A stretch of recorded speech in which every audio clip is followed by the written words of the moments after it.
if we are being transparent and if we are being realistic and operating in all honesty with ourselves, I think it is fair to say all of us, including me, have given someone advice and wisdom and sowed hours worth of seed into them because I wanted so bad, you wanted so bad, we wanted so bad for them to develop and become what we saw in them, the greatness that we saw.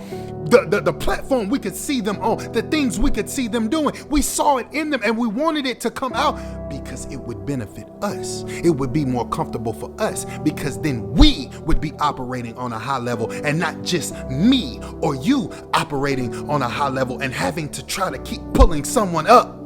But God is doing his own thing in people's lives, and you have to understand when you sow, you cannot stand in front of something righteous. You cannot stand in front of something spiritual. This is a God thing, and God will move you out of the way if you cannot get your selfishness out of the way when you are sowing seed into someone's life to get them someone who will sow from a place of selflessness simply because they want to see the righteousness be cultivated and the spirit that resides on the inside of them be matured for the betterment of what God wants to do in their life.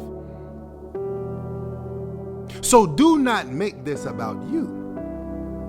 Do not get frustrated, anxious, upset, overwhelmed by making your sowing be a selfish act. Be selfless when you sow, because at the end of the day, it is not about you. It is about what God is saying they need. So when you talk about what it is that I am supposed to sow, I have to completely remove my own feelings. I have to completely remove my own agenda. I have to completely remove what I want and what I think and how I want them to be. Because if I give you what you need and I still don't get the relationship from you that I want, that's okay. I have to learn how to be okay with that, because you are in the hands of God, not in the hands of man. You are a child of God before you were ever a child of your mother and father. And if I begin to be mature in my spirit